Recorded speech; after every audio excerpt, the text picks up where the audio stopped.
Conceive, believe, achieve.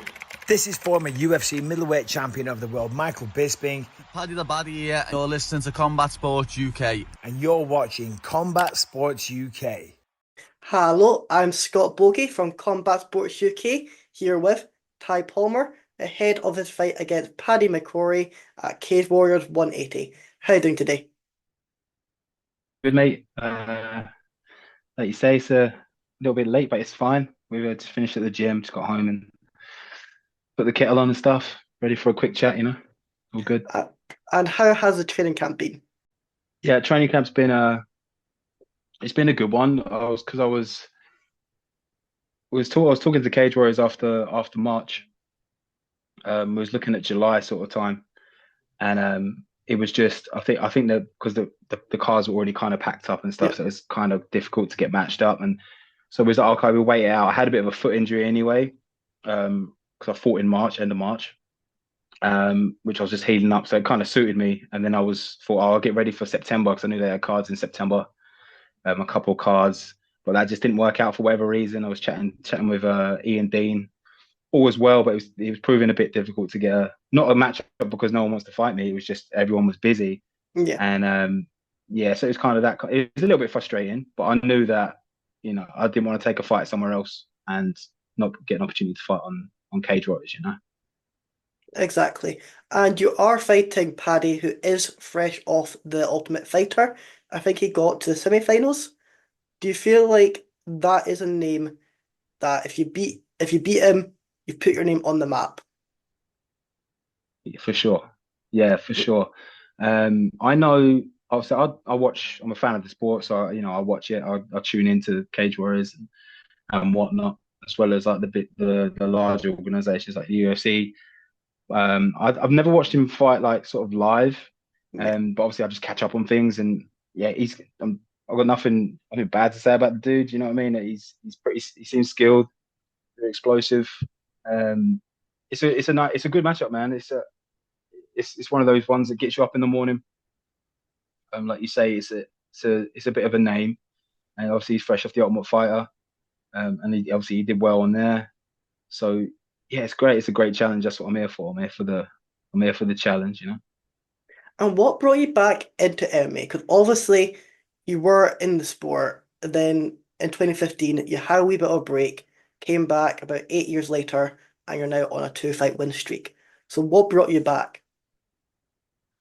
Oh, that's a good question. It's a good question. Yeah, when I took a bit of a break, it was more just just to recalibrate for a bit. I didn't plan on it being so long.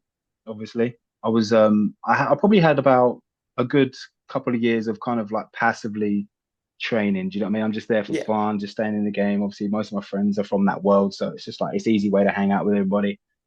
And in family life and all that kind of stuff. And I don't know. I think I was a bit lost in myself, to be honest with you, mate. If we're being truthful here, I didn't know how I felt about it all. I always knew I was going to fight again. It was a case of kind of when, and then obviously the whole COVID thing all happened, and that sort of made everything weird. But that's when COVID, just before the whole big lockdown thing, I just got invited to his gym that I'm at now. Obviously, I knew the guys that were there. My old gym, I hadn't trained there for a long, long time. I did pop to another gym, but things sort of kind of like fell apart within the gym. Nothing to do with me or any issues with the gym, but it just kind of, I just didn't want to be associated with that anymore. It's just like it's too much. There was a bit of drama going on, in short. And then I found my spot, man. I found my spot. It was called DFC at the time. Now it's called Studio. And they just kind of took me in and was just giving me what I think I needed, And I was just like, I'm gonna stick with it. And that through them 8 years, I was still training. I was doing a lot of grappling. I wouldn't compete as much. I would compete every now and again, but I'd always help other guys prepare to compete. So I was still getting the rounds in, still in the mix and messing around, having fun, but wasn't really, I'm not dieting. I'm not doing this. I'm not doing that. Yeah. And then I was there for and then I decided probably about 2020, 21 or 22. I was like, I'm gonna have a couple years hard in the gym, like real, real training, not preparing to fight, but training like acquiring skills, And so I mean, I achieved my black belt in Brazilian Jiu-Jitsu.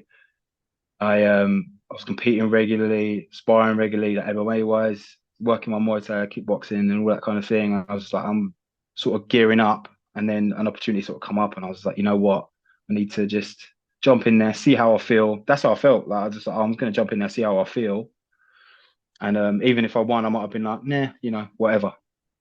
But I was like, no, I think I can do something with this.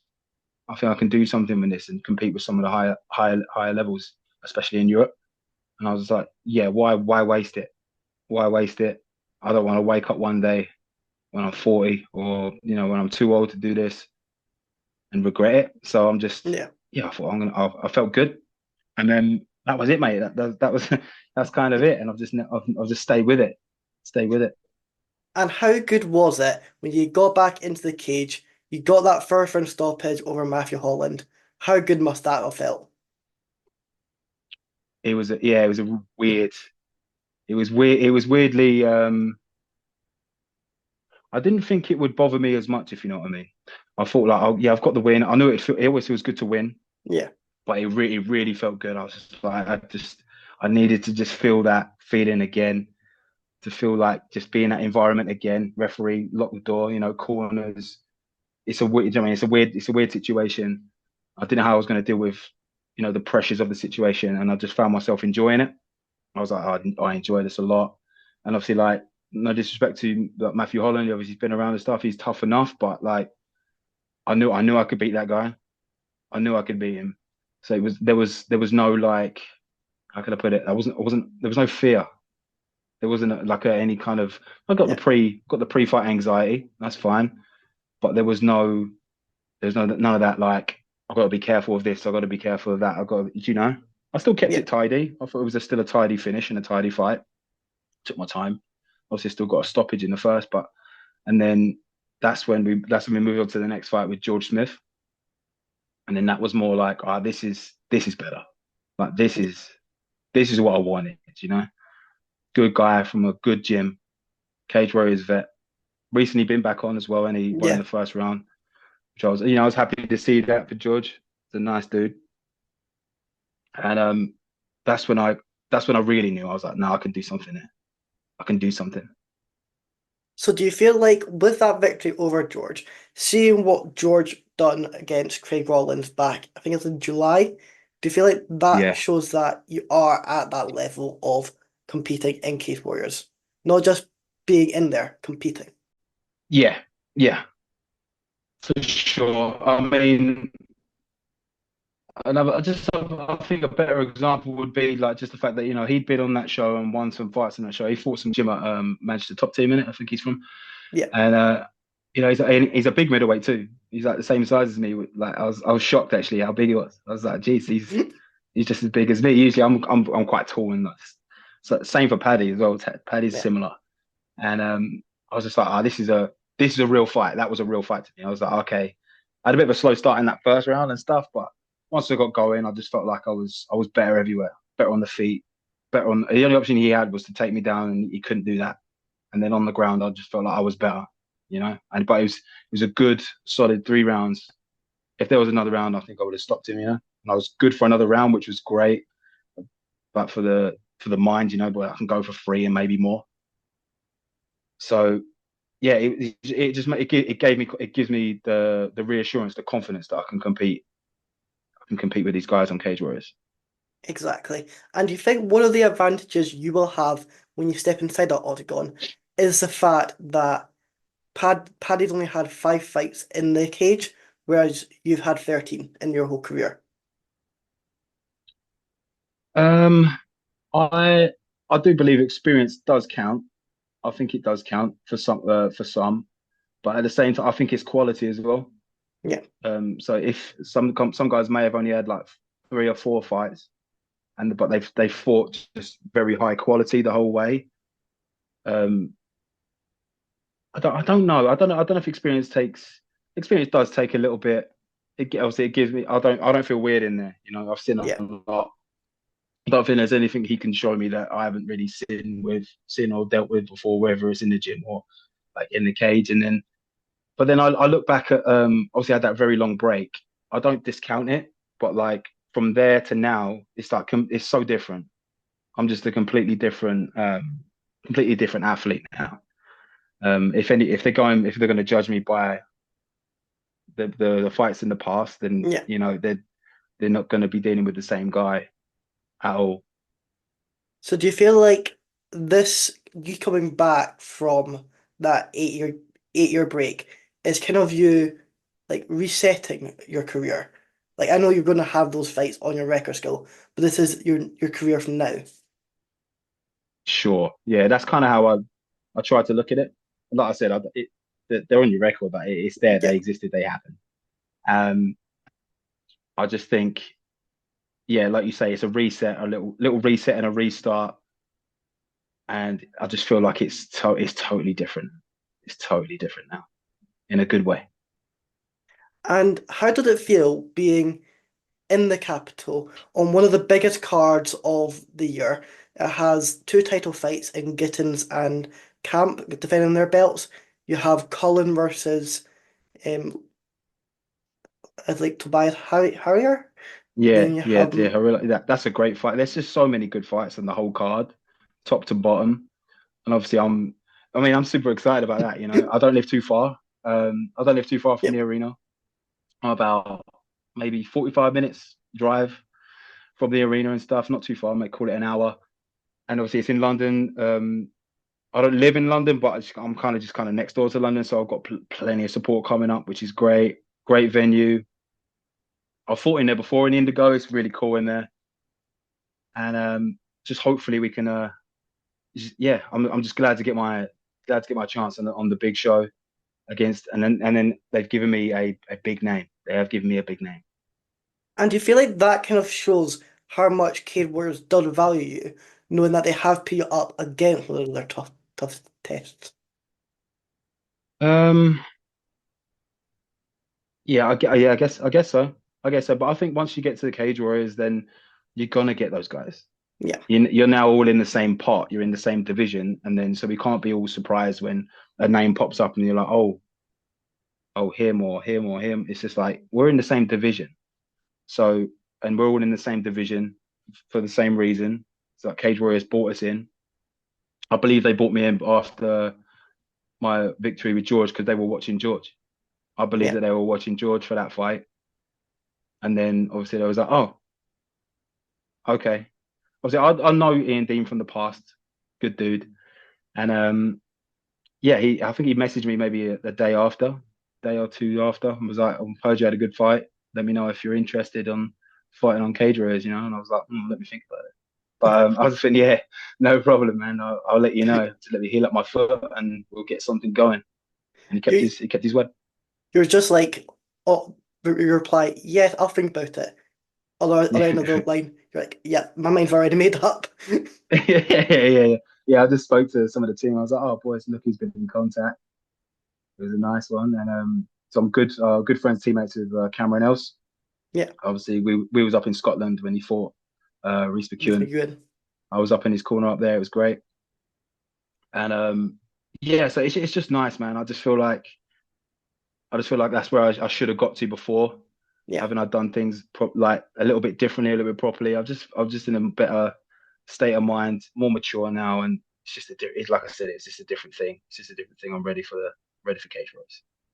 And like you said, you guys are in the same division. You can never count anyone out in a fight.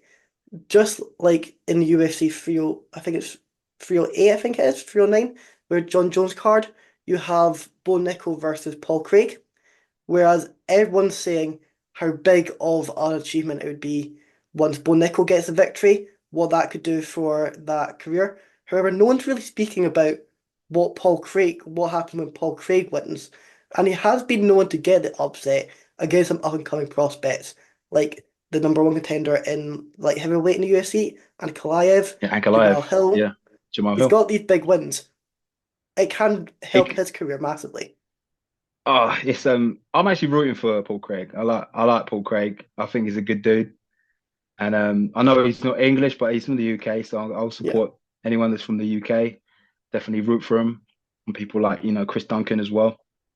So it's I would love to see him get a win. I mean, I'm not saying that Bo's definitely beatable. He's not like this unstoppable force. I think I'll probably think about it differently if it was maybe Hamzat Chimaev. Like, that's a bit of a different thing. Um, but either way, I think they've built Bo up in a good way. They've come through. He's definitely fought some decent guys, got some real good wins. But a win over Paul Craig for him is obviously big. But obviously, it's big for Paul Craig to get a win over him. I just think it's an interesting one. It's an interesting one because as Bo is a wrestler, I think he will approach it with striking. I think he'll yeah. approach it with striking. And then, like you said earlier on, you do have a good support heading into this fight. How much does a crowd actually affect your performance?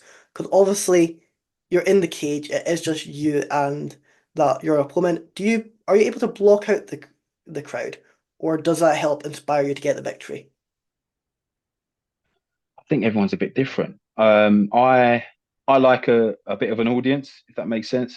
Yeah, Like even in the gym, if we're in the gym and we're sparring, sometimes there's some sparring going on. If there's not many people sparring, or there's a lot of people, or people just coming in like crossing over, you find people kind of just sitting down and watching.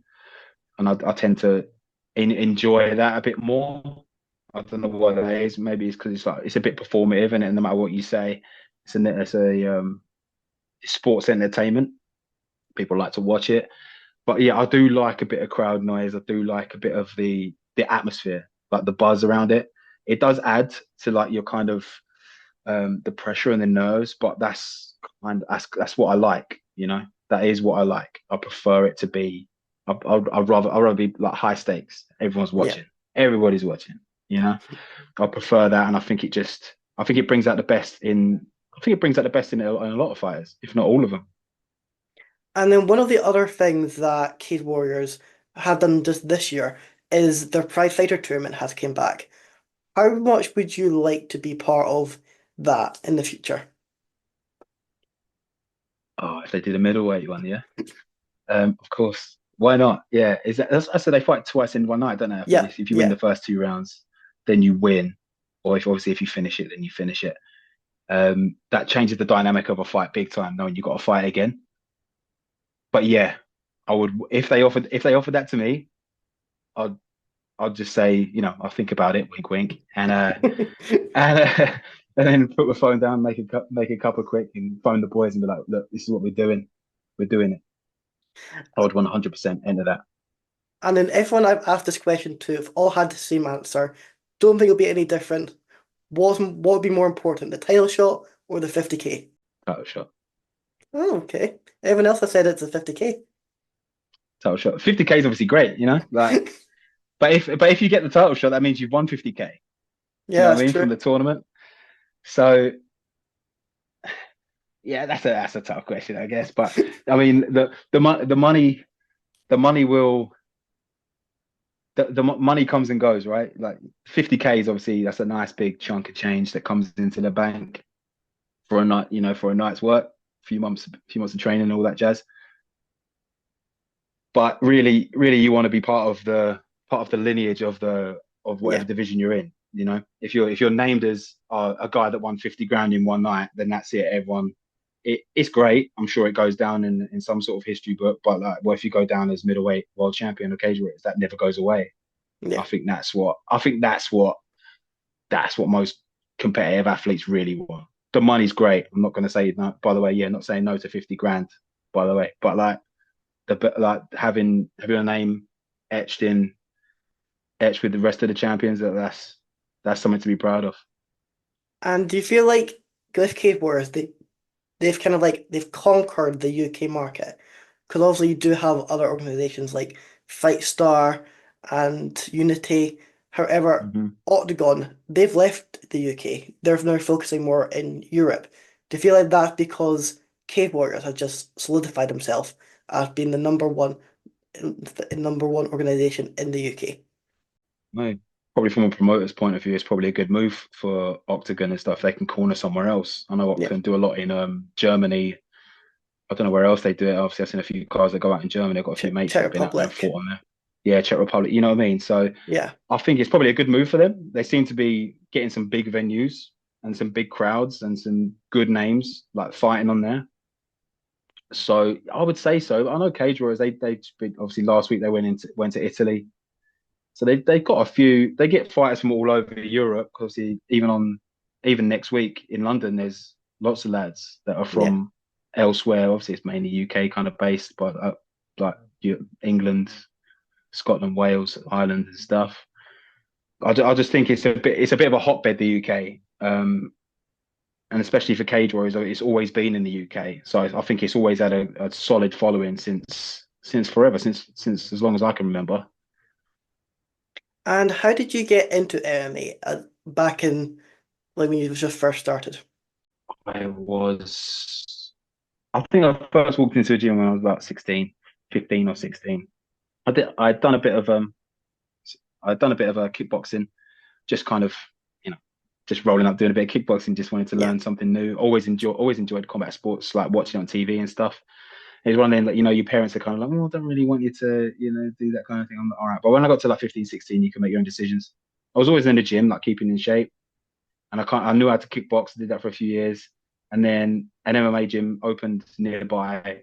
I went down there. I thought I'll just be able to keep them off me. And I Yeah. remember just getting ragdolled by I was got ragdolled by like men in their 50s and just smaller guys. And it was ridiculous. I couldn't believe it. I was just like, this is ridiculous. I couldn't believe, and they didn't even hit me. Do you know what I mean? They didn't even Yeah. hit me. They just held me down. I thought I was going to throw up because I was just trying so hard to get up, and I was like, I really need to learn how to wrestle. So I started doing that. A really old school wrestling coach was luckily down there at the time, and he took a bit of a liking to me, and he was like, look, and he started showing me stuff, and he just showed me some interest, and I just kept turning up, and this guy was teaching me how to wrestle for a couple of years, like kind of freestyle sort of catch wrestling style. And then so I got pretty good at that, and then I was able to take guys down. I was able to like strike reasonably well, but I'll take guys down and get submitted. I was just like, this is a joke. And so I had to start learning Brazilian Jiu-Jitsu, and that's how I kind of got into that. And then that's it. I just carried on. I was addicted. I was just fully addicted to the game. And I was like, this is never ending. I knew that this is never to be completed. There was always someone in there that was way better than me, like way better. People that were just different sizes and shapes and stuff. They would just handle me, and I found that interesting. I didn't find it Yeah. disheartening. I just found it interesting. I was like, how are they just effortlessly moving me around like I'm like a child? And that just always fascinated me. I was like, I need to one day, hopefully, I'll be like that. Exactly. And I know you'll go out there, get that victory, and we're speaking ahead of your next big fight as well. I'll let you have the final word. Is there anything you wanting to add or anyone you wanting to shout out? Oh, obviously, I'll shout out to my coaches and team at Studio Martial Arts. That's Neto, Danny, Frajola, Cameron Else, all the guys. And there's so many names down there that I could sit there and roll off, but they know who they are. They always support me, and they're always training, always in there competing. Obviously, I've got some sponsors: Fortitude, Nexus Building, Caddy Group as well. It's just real good, generous sponsors, always helping me out. And yeah, just we're ready to go next weekend, and should be an entertaining fight. That's what I'm looking forward to. Exactly. It'll be great. Thank you for coming on.